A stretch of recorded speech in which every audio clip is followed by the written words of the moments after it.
Perkenalkan, nama saya Bella Fiona Istanbul, kelas BK 4A, NIM 2005071025. Di sini saya akan menjelaskan materi tentang investasi dalam persediaan. Inventory atau persediaan barang merupakan elemen utama modal kerja yang terus mengalami perubahan. Adanya investasi dalam inventory yang terlalu besar dibandingkan dengan kebutuhan akan berakibatkan yang pertama, memperbesar beban bunga. Yang kedua, memperbesar biaya penyimpangan dan pemeliharaan di gudang. Yang ketiga, memperbesar kemungkinan kerugian karena kerusakan, turunnya kualitas dan keusangan. Yang keempat, memperkecil keuntungan. Tingkat perputaran barang perniagaan atau merchandise turnover. Rumusnya adalah merchandise turnover sama dengan net sales per average merchandise inventory at sales price atau cost of goods sold per average merchandise inventory at cost. Dengan mengetahui turnover, dapat ditentukan hari rata-rata penjualan atau hari rata-rata barang disimpan di gudang, yaitu dengan membagi hari dalam satu tahun dengan persediaan rata-rata satu tahun sama dengan 365 hari, hari kerjanya satu tahun sama dengan 300 kerja. Di sini kita akan menggunakan perhitungan satu tahun sama dengan 360 hari kerja. Berikut contoh yang bisa kita lihat di sini. Persediaan barang 1/1 sampai 70 hari sama dengan 20.000, pembelian selama 1 tahun 380.000 dan dijumlahkan menjadi 400.000. Kemudian persediaan barang 31/12 sampai 70 hari sama dengan 40.000. Kemudian yang jumlah 400.000 dikurangkan dengan persediaan barang yaitu 40.000 sama dengan 360.000, yaitu menjadi harga pokok penjualan atau cost of goods sold. Di sini kita bisa lihat bagaimana cara hitung turnover-nya. Dalam perusahaan produksi pabrik, pada umumnya diadakan penggolongan dalam 3 golongan inventory utama, yaitu yang pertama persediaan bahan mentah atau raw material inventory, yang kedua persediaan barang dalam proses atau barang setengah jadi, atau work in process atau goods in process inventory, yang ketiga persediaan barang jadi atau finished goods inventory. Masing-masing golongan inventory tersebut dapat dihitung turnover-nya dengan rumus sebagai berikut. Yang pertama, raw material turnover sama dengan cost of raw material used per average raw material inventory. Yang kedua, goods in process atau work in process turnover sama dengan cost of goods manufacture atau average work in process inventory. Yang ketiga, finished goods turnover sama dengan cost of goods sold atau average finished goods inventory. Berikut adalah contohnya. Persediaan bahan mentah atau raw material inventory dan persediaan barang jadi atau finished goods inventory. Besar kecilnya persediaan bahan mentah yang dimiliki oleh perusahaan ditentukan oleh berbagai faktor, antara lain yang satu, volume yang dibutuhkan untuk melindunginya jalannya perusahaan terhadap gangguan kehabisan persediaan yang akan dapat menghambat atau mengganggu jalannya proses produksi. Yang kedua, volume produksi yang direncanakan, di mana volume produksi yang direncanakan itu sendiri sangat bergantung kepada volume sales yang direncanakan. Yang ketiga, besarnya pembelian bahan mentah setiap kali pembelian untuk mendapatkan biaya pembelian yang minimal. Yang keempat, estimasi tentang fluktuasi harga bahan mentah yang bersangkutan di waktu-waktu yang akan datang. Yang lima, peraturan-peraturan pemerintah yang menyangkut persediaan material. Yang keenam, harga pembelian bahan mentah.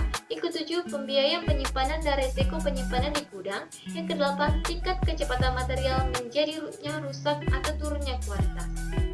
Adapun faktor-faktor yang mempengaruhi besar kecilnya safety stock suatu perusahaan adalah sebagai berikut. Yang pertama, risiko kehabisan persediaan. Besarnya kecil risiko kehabisan persediaan tergantung kepada kebiasaan para licensor menyerahkan barangnya kepada kita. Besarnya kecilnya jumlah jumlah bahan mentah yang dibeli setiap saat, dapat diduga atau tidaknya dengan tempat kebutuhan bahan mentah untuk produksi. Yang kedua, hubungan antara biaya penyimpanan di gudang di satu pihak dengan biaya-biaya ekstra yang harus dikeluarkan sebagai akibat dari kehabisan persediaan di lain pihak, yang merupakan biaya ekstra yang harus dikeluarkan apabila kehabisan persediaan antara lain ialah biaya pesanan pembelian darurat. Biaya ekstra yang diperlukan agar supaya lepensir segera menyerahkan produknya kepada kita, kemungkinan kerugian karena adanya stagnasi produksi dan lain-lain apabila ternyata biaya-biaya ekstra yang harus dikeluarkan karena kehabisan persediaan lebih mahal daripada biaya penyimpanan. Maka perlu adanya seperti stok yang besar. Apabila biaya penyimpanannya lebih mahal, maka tak perlu kita mempunyai seperti stok yang besar. Adapun faktor-faktor yang mempengaruhi besar kecilnya persediaan minimal barang jadi terutama adalah sebagai berikut. Yang pertama, sifat penyesuaian schedule produksi dengan pesanan ekstra. Yang kedua, sifat persaingan industri. Hubungan antara biaya penyimpanan di gudang atau carrying cost dengan biaya karena kehabisan persediaan atau stock out cost.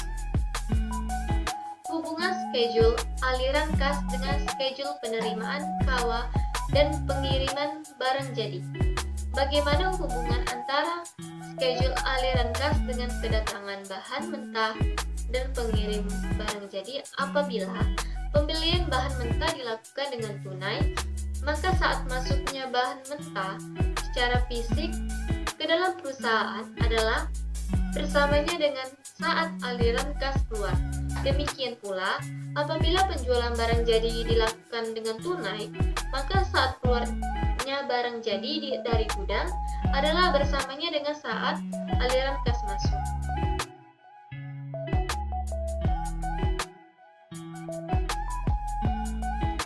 Bagaimana dengan cash flow? Dengan persediaan barang jadi seperti halnya pada pembelian bahan mentah, perusahaan besar pada umumnya menjual produk akhirnya dengan kredit, yang berarti bahwa saat penjualan adalah berbeda dengan saat penerimaan kas atau cash inflows. Cash inflows yang terjadi karena penjualan barang jadi dapat direncanakan dengan menyusun schedule of future receipt atau schedule penerimaan piutang. Berikut contohnya. Biaya inventory, economical order quantity, dan reorder point. Biaya inventory sebagian besar merupakan biaya variabel dan sebagian lainnya merupakan biaya tetap. Biaya inventory yang bersifat variabel adalah biaya yang berubah karena adanya perubahan jumlah inventory yang ada di dalam gudang. Titik biaya tersebut akan naik kalau kita meningkatkan jumlah persediaan yang disimpan. Economical order quantity. Economical order quantity atau adalah jumlah kuantitas barang yang dapat diperoleh dengan adanya biaya minimal atau sering dikatakan sebagai jumlah pembelian yang optimal. Biaya variabel dari inventory pada prinsipnya dapat digolongkan dalam satu, biaya-biaya berubah sesuai dengan frekuensi pesanan yang kini sering dinamakan procurement cost atau setup cost. 2. Biaya-biaya yang berubah-berubah sesuai dengan besarnya atau average inventory yang sering disebut dengan carrying cost. Procurement atau setup cost. Procurement cost adalah biaya-biaya yang berubah-ubah sesuai dengan frekuensi pesanan yang terdiri dari yang pertama, biaya selama proses persiapan, yaitu persiapan-persiapan yang diperlukan untuk pesanan dan penentuan besarnya kuantitas yang akan dipesan. Yang kedua, biaya pengiriman pesanan.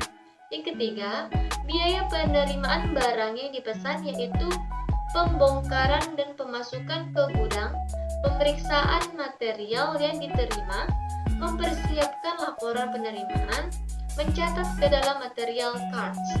Yang keempat, biaya-biaya processing pembayaran, yaitu auditing dan perbandingan antara laporan penerimaan dengan pesanan yang asli, persiapan pembuatan cek untuk pembayaran, pengiriman cek, dan kemudian auditing.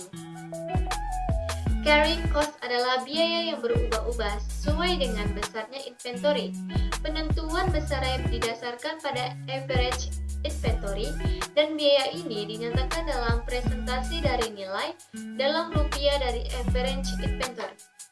Biaya-biaya yang termasuk dalam carrying cost adalah yang pertama, biaya penggunaan atau sewa ruangan gudang. Yang kedua, biaya pemeliharaan material dan allowance untuk kemungkinan rusak. Yang ketiga, biaya untuk menghitung atau menimbang barang yang dibeli. Yang keempat, biaya asuransi. Yang kelima, biaya obsolescence. Yang keenam, biaya modal. Yang ketujuh, pajak dari persediaan yang ada dalam gudang. Berikut syarat-syarat utama EOQ.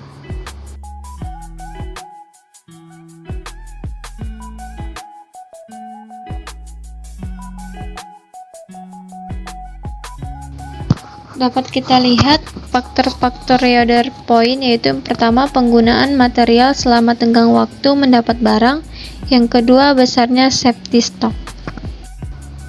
Inilah penjelasan yang dapat saya sampaikan tentang investasi dalam persediaan barang. Sekian dan terima kasih. Mohon maaf jika ada kata-kata yang salah. Jangan lupa di like, comment, and subscribe.